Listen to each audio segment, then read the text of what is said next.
Hello everyone, welcome to learning book. Learning book पे आप सभी का स्वागत है। लर्निंग बुक के इस वीडियो में हम 7 और 8 फरवरी 2021 से संबंधित करंट अफेयर के महत्वपूर्ण प्रश्नों को डिस्कस करेंगे। पिछले कुछ दिनों से करंट अफेयर की वीडियो को अपलोड करने में मैं असमर्थ था क्योंकि मेरी तबीयत ख़राब थी और वीडियो की रिकॉर्डिंग ही नहीं हो पा रही थी। अब फिर से इसे रिज्यूम किया जा रहा है। तो जब वीडियो अपलोड नहीं होता है तो आपको पुरानी वीडियो जाके उसका रिवीजन करना होता है, क्योंकि देखो जितना ज़रूरी नया क्वेश्चंस को पढ़ना होता है उतना ही ज़रूरी होता है पुराने का रिवीजन करके उसे अपने आप में स्टोर करके रखना, जिससे एग्ज़ाम में जब आप बैठो ना तो तुरंत क्लिक कर जाए। तो बार बार रिवीजन भी करते रहना चाहिए। तो अगर वीडियो अपलोड नहीं होता है किसी का भी, मेरा या फिर आपका वोकैब का वीडियो, तो आप पुरानी वीडियोज़ का रिवीजन किया करो।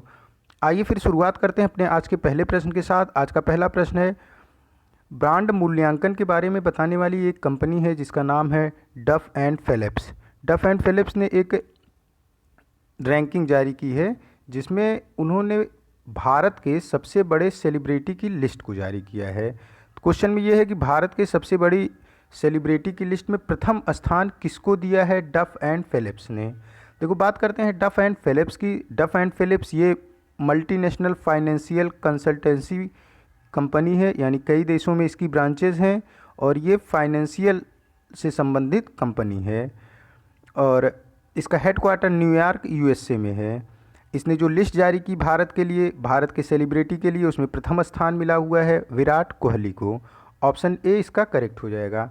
दूसरा स्थान इनकी लिस्ट में अक्षय कुमार का है, तीसरा स्थान रणवीर सिंह का है और चौथा स्थान शाहरुख खान का है। और जब देखो इस तरीके की रैंकिंग की बात होती है तो हमें फोर्ब्स जो है उसकी रैंकिंग का याद रखना होता है, क्योंकि फोर्ब्स एक बहुत ही प्रतिष्ठित मैगज़ीन है और वो हर साल कई सारे रैंकिंग, अलग अलग कैटेगरी के रैंकिंग को निकालती है। तो उसमें से कुछ महत्वपूर्ण रैंकिंग के बारे में यहाँ बात कर लेते हैं। देखो फोर्ब्स एक रैंकिंग निकालती है highest paid athlete list. Highest paid athlete list means कि जितने खेल हैं उन सबको एक लिस्ट में समग्रित किया जाता है और सारे खेलों में सबसे अधिक पेड कौन एथलीट, मतलब कौन सा खिलाड़ी है, इसमें खेल अलग अलग नहीं है, सारे खेलों को एक समायोजित करके लिस्ट निकाली जाती है। तो इसमें विराट कोहली एकमात्र ऐसे भारतीय हैं जो टॉप 100 में है पूरे वर्ल्ड में और इनकी रैंक है 66। हाईएस्ट पेड एथलीट लिस्ट में विराट कोहली अकेले भारतीय हैं फोर्ब्स इंडिया की लिस्ट में, जो है जो फोर्ब्स निकालता है, सॉरी फोर्ब्स इंडिया नहीं, ये फोर्ब्स की लिस्ट होती है जिसमें पूरे वर्ल्ड के लोग शामिल किए जाते हैं, पूरे वर्ल्ड के एथलीट शामिल किए जाते हैं। हाईएस्ट पेड सेलिब्रिटी की लिस्ट में फोर्ब्स की अक्षय कुमार एकमात्र भारतीय हैं। देखो इसमें क्या है कि ये एक्टर्स को लेते हैं, तो Akshay Kumar highest paid celebrity की लिस्ट में 52nd रैंक के साथ अकेले भारतीय हैं। तो आपको देखो विराट कोहली ये हैं हाईएस्ट पेड एथलीट्स फोर्ब्स की लिस्ट में और अक्षय कुमार हैं हाईएस्ट पेड सेलिब्रिटी फोर्ब्स की लिस्ट में। मूव करते हैं हम अपने नेक्स्ट क्वेश्चन की तरफ। हमारा नेक्स्ट क्वेश्चन है, अमेरिका ने रूस के साथ परमाणु हथियार, फिर से क्वेश्चन को रिपीट करता हूं, अमेरिका ने रूस के साथ परमाणु हथियार नियंत्रण संधि न्यू स्टार्ट कितने सालों के लिए बढ़ा दिया है। देखो परमाणु हथियार संधि न्यू स्टार्ट जो है, परमाणु हथियार जो संधि हुई थी ये ख़त्म हो रही थी 28 फरवरी को। 28 फरवरी इसी ईयर 28 फरवरी 2021 को दोनों देशों के बीच की परमाणु हथियार नियंत्रण संधि खत्म हो रही थी। ये संधि परमाणु हथियारों के भंडारण को सीमित करने को लेकर की गई थी। दोनों देशों ने इसे आपसी सहमति से 5 साल के लिए बढ़ा दिया है। इसका मतलब ये हुआ कि दोनों देश जो परमाणु हथियार का भंडारण है उसके लिए जो संधि किए थे उस पर अभी आगे 5 सालों के लिए और काम करेंगे। हालांकि अभी कुछ ही दिन पहले दोनों देशों ने ओपन स्काई ट्रीटी से अपना नाम वापस ले लिया है। ओपन स्काई ट्रीटी से पहले अमेरिका ने नाम वापस लिया और अमेरिका ने रशिया पर आरोप लगाया कि रशिया लगातार ओपन स्काई ट्रीटी के जो भी प्रोटोकॉल्स हैं उनको फॉलो नहीं कर रहा है। ये बताते हुए अमेरिका ने अपना नाम वापस ले लिया था ओपन स्काई ट्रीटी से और फिर उसके कुछ ही दिनों बाद रशिया ने भी ओपन स्काई ट्रीटी से अपना नाम वापस ले लिया था। ओपन स्काई ट्रीटी ये है कि कोई जितने देश इस ट्रीटी में शामिल होते हैं उनके आसमान को एक बहुत ही सामान्य अनुमति के द्वारा जो कंट्री मेंबर्स होते हैं ओपन स्काई ट्रीटी के उसका इस्तेमाल कर सकते हैं। मूव करते हैं हम अपने नेक्स्ट क्वेश्चन की तरफ। हमारा नेक्स्ट क्वेश्चन है, आरबीआई ने मौद्रिक नीति समिति की द्विमासिक बैठक में रेपो रेट कितना प्रतिशत पर बरकरार रखा है। देखो, आरबीआई की बात करते हैं तो पहले तो मौद्रिक नीति क्या होती है। मौद्रिक नीति ये होती है कि रिजर्व बैंक ऑफ इंडिया के पास कुछ ऐसे टूल्स हैं जिनसे वो महंगाई को बढ़ा सकती है, महंगाई को घटा सकती है। महंगाई को बढ़ाने और घटाने के लिए उसे क्या करना होता है कि पब्लिक के हाथों में अगर पैसा दे देती है तो महंगाई अपने आप बढ़ जाती है, पब्लिक के हाथों से पैसा वापस ले लेती है तो महंगाई अपने आप घट जाती है।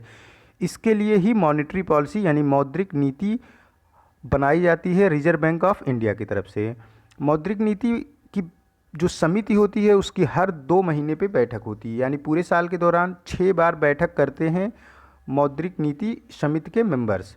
और इसमें कुल 6 मेंबर्स होते हैं, 3 member reserve bank of India के होते हैं, 3 मेंबर गवर्नमेंट ऑफ इंडिया द्वारा नॉमिनेट किए जाते हैं प्रत्येक बैठक में।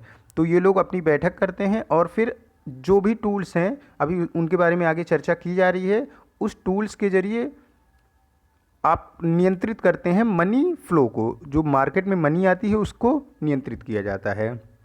तो मौद्रिक नीति में जो मेन टूल्स हैं वो हैं repo rate, reverse repo rate, MSF, bank rate, cash reserve ratio, statutory CLR statutory liquidity ratio. इन पे अलग अलग चर्चा कर लेते हैं, फिर उसके बाद आपको इसका आंसर बता दिया जाएगा। देखो, रेपो रेट क्या होता है। रेपो रेट ये होता है कि जब बैंकों के पास खुद अब पैसे की कमी हो जाती है तो bank reserve bank of India से लोन लेता है। रिजर्व बैंक ऑफ इंडिया बैंकों को जितना लोन, जिस इंटरेस्ट रेट पे लोन देता है उसे रेपो रेट बोलते हैं। जैसे रिजर्व बैंक ऑफ इंडिया हमारे देश का सेंट्रल बैंक है और ये सारी बैंकों को गवर्न करने का काम करता है। तो रिजर्व बैंक ऑफ इंडिया जितने परसेंटेज पे लोन देगा बैंकों को उसे रेपो रेट बोलते हैं। और यहाँ पे क्वेश्चन में भी रेपो रेट ही है। अब इससे क्या होगा, देखो, अगर repo rate reserve bank of India कम रखता है, यानी कि बैंकों को 2% या 1% या 3% या 4% पे लोन देता है, कम रखता है, तो बैंक अपना प्रॉफिट देखते हुए जो आम पब्लिक है यानी हम लोगों को लोन लेने पे फिर अपना प्रॉफिट देखते हुए, जैसे मान लो कि repo rate reserve bank of India ने 2% रखा है, यानी बैंकों को 2% इंटरेस्ट रेट पे लोन प्रोवाइड करा रहा है रिजर्व बैंक ऑफ इंडिया, तो फिर हमें बैंक 4% या 5% या 6% तक लोन प्रोवाइड करा देगा, जो सस्ता लोन माना जाएगा। अब यही repo rate reserve bank of India रख दे बैंकों के लिए 6%, 7%, तो फिर बैंक क्या करेंगे, पब्लिक को 12%, 13%, 14%, 15% तक लोन देंगे, तो फिर लोन का जो इंटरेस्ट रेट है पब्लिक के लिए हाई हो जाएगा। तो रेपो रेट के जरिए क्या करता है रिजर्व बैंक ऑफ इंडिया, ये बैंकों को कंट्रोल करता है लोनिंग के लिए। बैंकों को क्या कंट्रोल करता है, पब्लिक को कंट्रोल कर लेता है। देखो, जब मार्केट में ज़्यादा पैसे होंगे तो लोग अधिक खरीदारी करेंगे, और जब अधिक खरीदारी होगी तो जो सामान होते हैं, गुड्स होते हैं, उनकी मांग बढ़ती है, और जब भी किसी चीज़ की मांग बढ़ती है तो फिर प्राइस में उछाल आता है, यानी इन्फ्लेशन, महंगाई अपने आप बढ़ जाती है। अब क्या है, फिर रिजर्व बैंक ऑफ इंडिया क्या करेगा, रेपो रेट को बढ़ा देगा। रेपो रेट को बढ़ाने से क्या होगा कि लोन बढ़ जाएगा, और लोन का जब इंटरेस्ट रेट बढ़ जाएगा तो लोग कम से कम लोन लेंगे और उनके जेब में पैसे कम से कम आएंगे, तो धीरे धीरे जो मार्केट में ज़्यादा सामान खरीदे जा रहे थे वो सामान खरीदने की गति धीमी होगी, और जब भी किसी सामान के खरीदने की गति धीमी होती है तो फिर रेट फॉल डाउन होता है, उसके प्राइस में गिरावट दर्ज की जाती है। तो रेपो रेट के जरिए इस तरीके से काम करती है हमारी बैंक, और लोगों को पैसा कैसे देना है ये डिसाइड किया जाता है रेपो रेट के जरिए, कितने इंटरेस्ट रेट पे बैंक देगी, और रेपो रेट डिसाइड करती है मॉनेटरी पॉलिसी के जरिए reserve bank of India. Reverse repo rate की बात करते हैं। रिवर्स रेपो रेट होता ये है कि बैंकों के पास जब एक्स्ट्रा मनी हो जाती है, मतलब बैंक को लग रहा है कि उसका सारा काम चल जाएगा, तो बैंक अपना एक्स्ट्रा पैसा रिजर्व बैंक ऑफ इंडिया के पास रखती है कि भैया हमको इस पर कुछ इंटरेस्ट दो। क्योंकि देखो, बैंक का काम क्या है, लोनिंग देना। सारी लोनिंग देने के बाद भी बैंक को लग रहा है कि उसके पास सरप्लस पैसे है, तो वो रिजर्व बैंक ऑफ इंडिया के पास रख देती है, उस पर कुछ इंटरेस्ट लेती है रिजर्व बैंक ऑफ इंडिया से, उसे रिवर्स रेपो रेट बोलते हैं। MSF marginal standing facility rate. Marginal standing facility rate emergency में जब भी बैंक आरबीआई से लोन लेता है तो इसे मार्जिनल स्टैंडिंग फैसिलिटी रेट बोलते हैं। क्या है इमरजेंसी में कि किसी बैंक को तुरंत काम पड़ गया 2 लाख करोड़ रुपए का, तो वो रिजर्व बैंक ऑफ इंडिया से बोलेगा कि भैया हमको लोन चाहिए 2 लाख करोड़ रुपए का। रिजर्व बैंक ऑफ इंडिया बोलेगा भैया देखो हम तुरंत का जो लोन देंगे वो इतने कम रेट पे नहीं दे सकते हैं, उसके लिए आपको क्या करना होगा, हम थोड़ा रेट रेपो रेट से ज़्यादा पे देंगे। तो देखो रेपो रेट से हमेशा ज़्यादा होता है मार्जिनल स्टैंडिंग फैसिलिटी रेट यानी MSF। देखो cash reserve ratio, reserve bank of India ने एक रूल बनाया हुआ है कि बैंकों की जितनी खुद की क्षमता होती है, यानी उनका मूल्यांकन करने पे कोई बैंक की क्षमता 10 लाख करोड़ रुपए की है तो उसको अपने क्षमता का कुछ प्रतिशत रिजर्व बैंक ऑफ इंडिया के पास गिरवी रखना होता है। इसे बोलते हैं कैश रिजर्व रेशियो। ये रिजर्व बैंक ऑफ इंडिया इस वजह से करता है कि कभी बैंक क्रैश कर जाए यानी कि डूब जाए तो जो लोग हैं जो उसके जमा करता हैं उनको कुछ पैसे उसके थ्रू वापस किए जा सके। इसी वजह से कैश रिजर्व रेशियो भी एक टूल है मौद्रिक नीति का यानी कि मॉनेटरी पॉलिसी का। SLR सैचुरेटरी लिक्विडिटी रेशियो, ये क्या है कि रिजर्व बैंक ऑफ इंडिया के पास गवर्नमेंट सिक्योरिटी और लोन के रूप में कुछ परसेंटेज अपने पूरे जितने के बैंक का मूल्यांकन है, जितने की बैंक की क्षमता है उसका कुछ परसेंटेज तो डायरेक्ट पैसे के रूप में जमा करना होगा जिसे कैश रिजर्व रेशियो बोलते हैं, और कुछ परसेंटेज बैंक को गोल्ड या फिर गवर्नमेंट सिक्योरिटी के रूप में रिजर्व बैंक ऑफ इंडिया के पास जमा करना होता है जिसे SLR यानी कि स्टैट्यूटरी लिक्विडिटी रेशियो बोलते हैं। होप अब आपको समझ में आ गया होगा। क्वेश्चन ये था कि रेपो रेट को कितना बरकरार रखा गया है। तो देखो ये पहली बात तो ये समझ लो 1 अप्रैल से नया फाइनेंशियल ईयर शुरू हो जाएगा, तो ये जो फाइनेंशियल ईयर चल रहा है उसकी लास्ट मॉनेटरी पॉलिसी है। इसमें रेपो रेट को 4% बरकरार रखा गया। ऑप्शन डी इसका करेक्ट हो जाएगा। हम मूव करते हैं अपने नेक्स्ट क्वेश्चन की तरफ। हमारा नेक्स्ट क्वेश्चन है, किस देश ने परमाणु क्षमता से लैस सतह से सतह पर मार करने वाली बैलिस्टिक मिसाइल गजनवी का सफल परीक्षण किया है?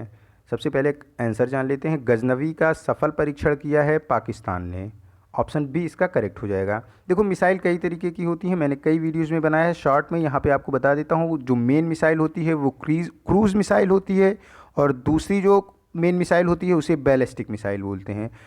क्रूज़ मिसाइल क्या होती है, ये कम रेंज की होती है, कम ऊंचाई पर जाती है, और बैलिस्टिक मिसाइल जो होती है इसका रेंज अधिक होता है और ये अधिक ऊंचाई पर जाके वार करती है। देखो मिसाइल है क्या, मिसाइल कोई खुद में मतलब कि आप ये नहीं बोल सकते हो कि मिसाइल ब्लास्ट होता है। मिसाइल सिर्फ एक ट्रांसपोर्टेशन का काम करता है किसी भी जो ब्लास्ट होने वाले पदार्थ है यानी बम को। अब किस मिसाइल की कितनी क्षमता है यानी उसमें कितना बम लोड किया जा सकता है ये सब डिपेंड करता है। तो आप सिर्फ ये ध्यान में रखो, क्रूज़ मिसाइल इसका रेंज कम होता है, ये कम ऊंचाई से पे जाके वार करती है, और बैलिस्टिक मिसाइल इसका रेंज अधिक होता है, ये अधिक ऊंचाई पर जाके वार करती है। क्रूज़ मिसाइल का जो एग्जाम्पल है हमारे इंडिया में वो है ब्रह्मोस, और बैलिस्टिक मिसाइल का है अग्नि, पृथ्वी, धनुष, ये सभी बैलिस्टिक मिसाइल है। अगर हम स्पीड की बात करें तो स्पीड में भी 3 कैटेगरी में है मिसाइल। एक सबसोनिक, देखो मिसाइल की जो स्पीड होती है वो हमेशा कंपेयर किया जाता है स्पीड ऑफ साउंड से।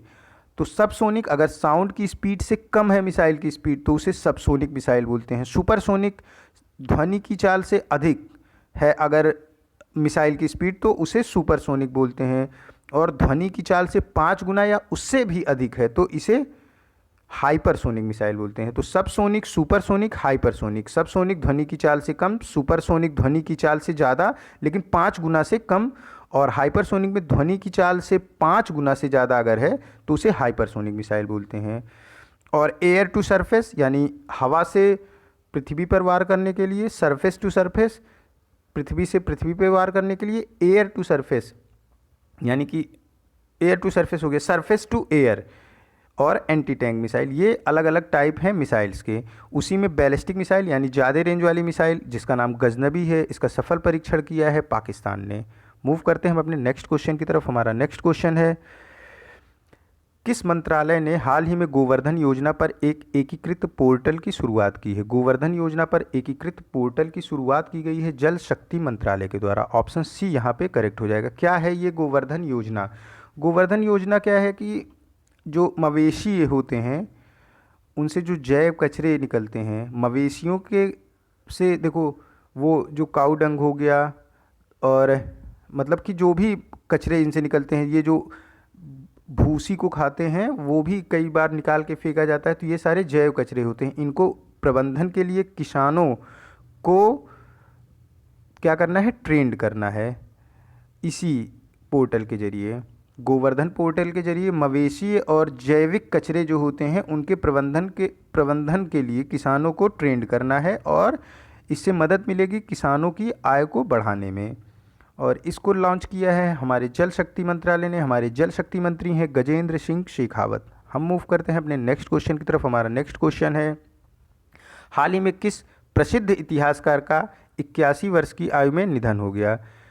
जो जिनका निधन हुआ है इनका नाम है द्विजेंद्र नारायण झा।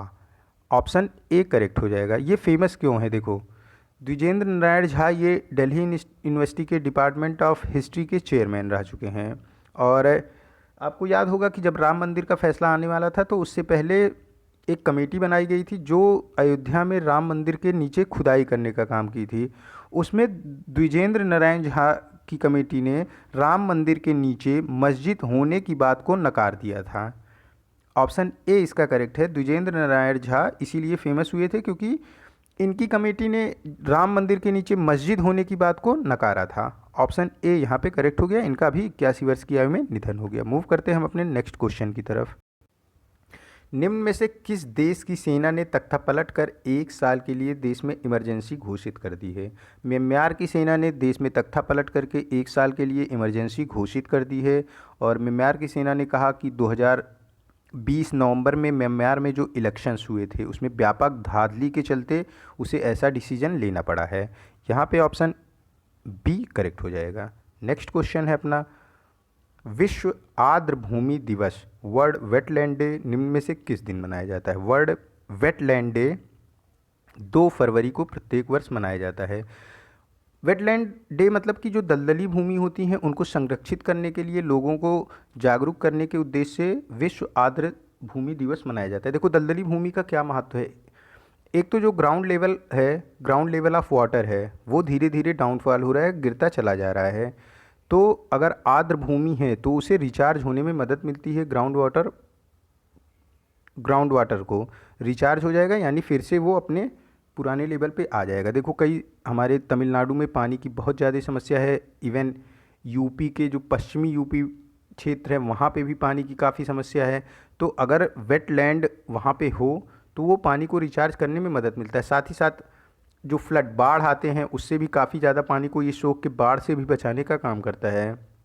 और अगर देखा जाए तो इकोसिस्टम को भी संरक्षित करता है क्योंकि काफ़ी ज़्यादा बायोडाइवर्सिटी पाई जाती है वेटलैंड में। बायोडाइवर्सिटी मतलब कि जो जीव जंतु दलदली भूमि पे रहना पसंद करते हैं तो उनके लिए ये होम, घर का काम करता है।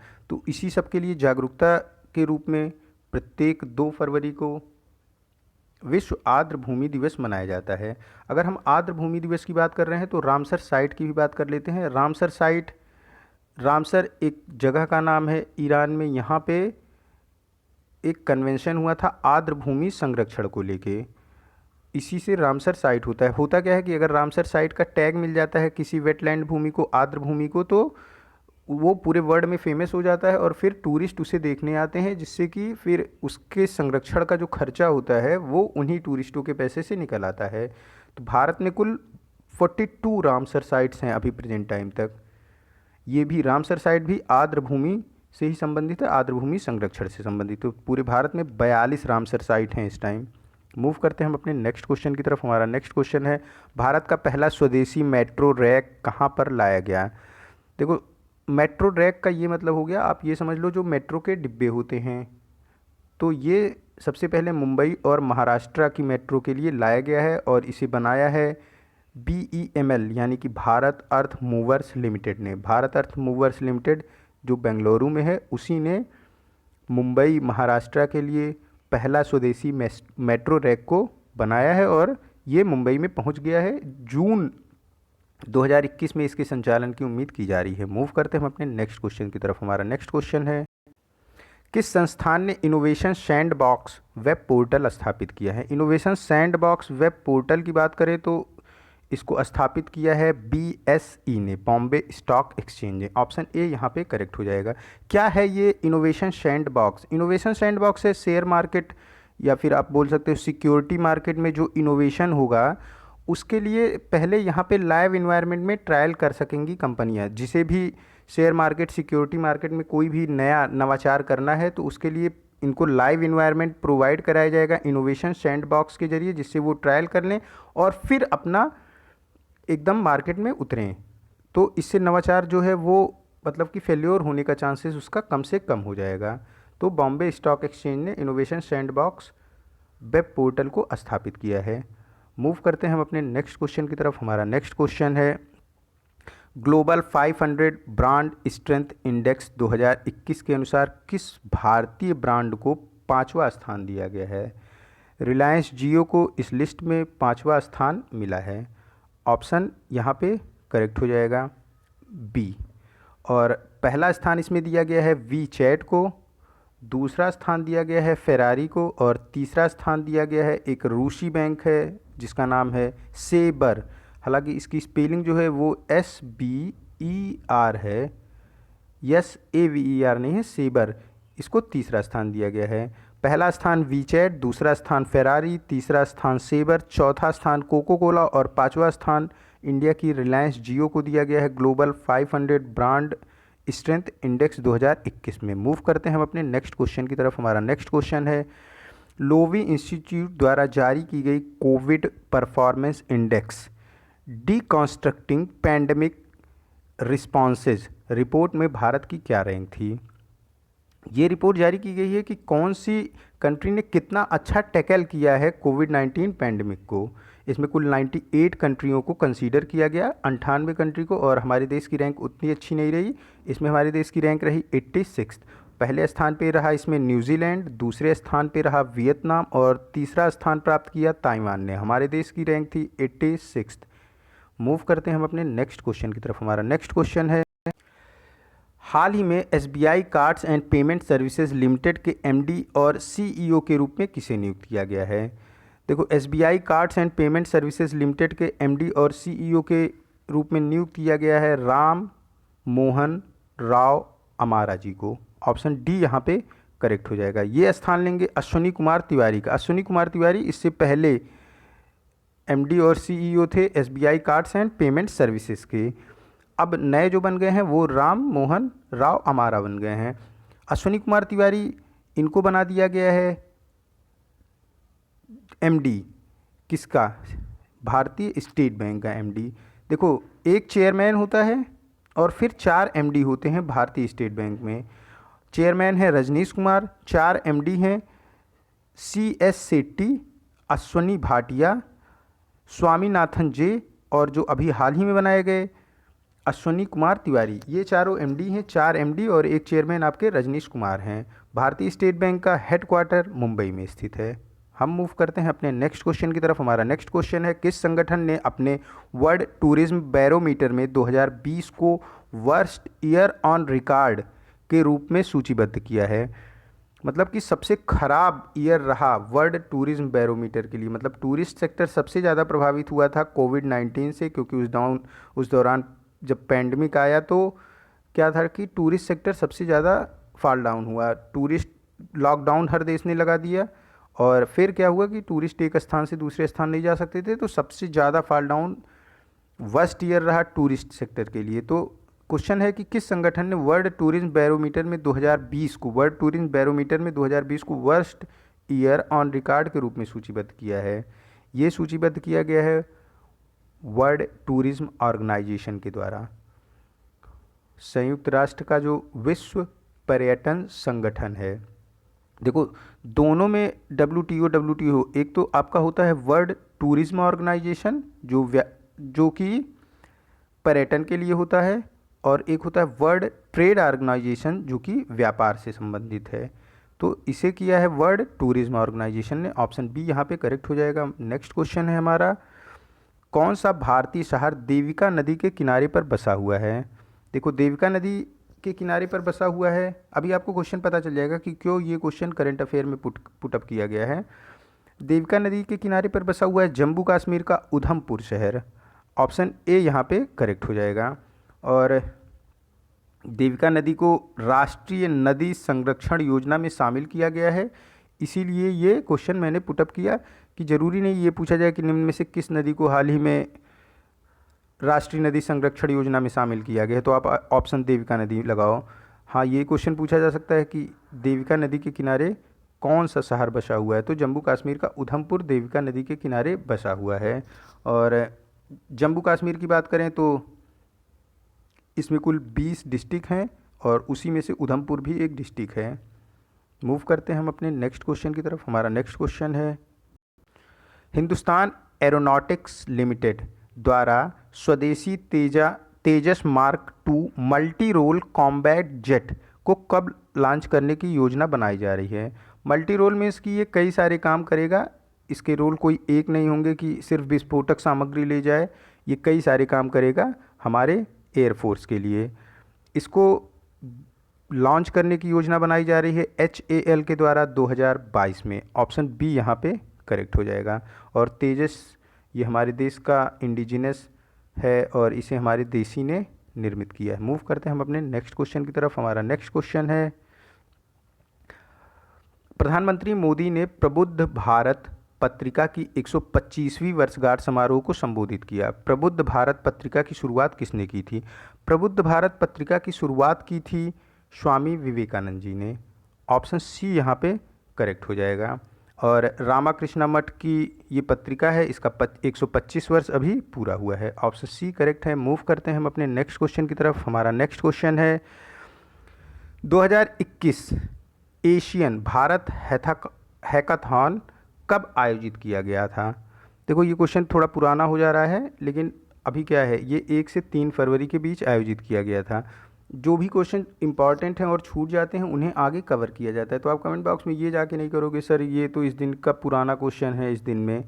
देखो कोई डेट वाइज क्वेश्चन की बात नहीं होती है, आपको बस याद होना चाहिए एग्ज़ाम टाइम में। तो जो भी मुझे इंपॉर्टेंट लगता है और मुझसे मिस आउट हो जाता है तो उसे नेक्स्ट में कवर कर लिया जाता है। तो 1 से 3 फरवरी के बीच एशियन भारत हैकाथॉन आयोजित किया गया था और इसका उद्घाटन केंद्रीय शिक्षा मंत्री रमेश पोखरियाल निशंक ने किया था।